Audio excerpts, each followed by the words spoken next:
బేహద్దు పరం మహాశాంతి మా అంటున్నారు షార్ట్కట్లో. బాపూజీతోటి అనగా దాదాజీతోటి కనెక్షన్ జోడిస్తేనే మీకు ఏదైతే జ్ఞానం బేహద్ దివ్య పరమ జ్ఞానం ఉన్నదో చక్కగా అర్థమవుతుంది మరియు అనుభూతి అవుతుంది. పవర్ వస్తుంది, ఎనర్జీ లభిస్తుంది, వినటంలో ఏకాగ్రత, బుద్ధి ఏకాగ్రత వస్తుంది. వాణిలో కూడా ఎక్కువ అర్థమవుతూ ఉంటుంది. వాక్కుకు అతీతంలోకి వెళ్ళటానికి యుక్తి అనేది తెలుసుకోవాలి. వాక్కుకు అతీతంగా వెళ్ళటం అంటే శక్తులు పొందటము, లెక్కలేనన్ని ప్రాప్తులు రావటం. వాయుమండలంలో ఉన్న అయస్కాంతం పవరు, ఎనర్జీ, శక్తి, పారస్ అంటే పరుసు వీధి లాంటి పవరు పారస్ నాథుడి నుండి మీకు లభిస్తుంది.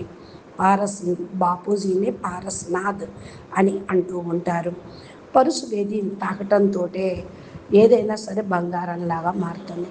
అదేవిధంగా బాపు యొక్క స్మృతి మీ ఆత్మకు తగలడంతో ఆయన దగ్గర నుండి పవర్ రావటంతో ఆత్మ బంగారంలాగా అయిపోతూ ఉంది.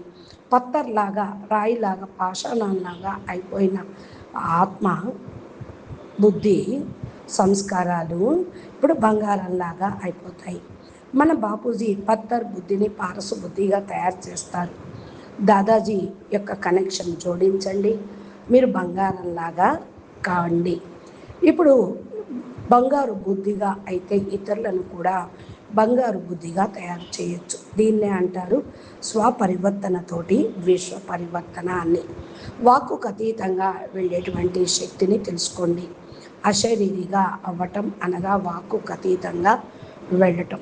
అశరీరి యొక్క అనుభవం పొందటం, వాక్కుకు అతీతంగా వెళ్ళటం, పంచతత్వాల యొక్క శరీరంను అతీతంగా వెళ్ళటం, ఆ వాక్కులోకి రావటం, శరీరం నుండి అతీతంగా వెళ్ళిపోవటం. సైలెన్స్ యొక్క శక్తి చాలా గొప్పది.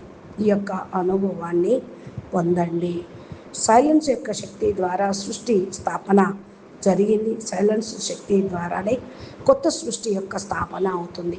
సైలెన్స్ శక్తితోటి స్థాపన కూడా జరుగుతూ ఉంది. సైలెన్స్ శక్తి ద్వారా మరి ఆత్మలకు కూడా ముక్తి, జీవన్ముక్తి లభిస్తుంది. కొత్త ప్రపంచానికి వెళ్ళిపోగలుగుతారు. వాక్కుకు అతీతంగా వెళ్ళటం అనేది పూర్తిగా సైలెన్స్ ప్రపంచం శక్తిని పొందటం. పరం మహాశాంతి.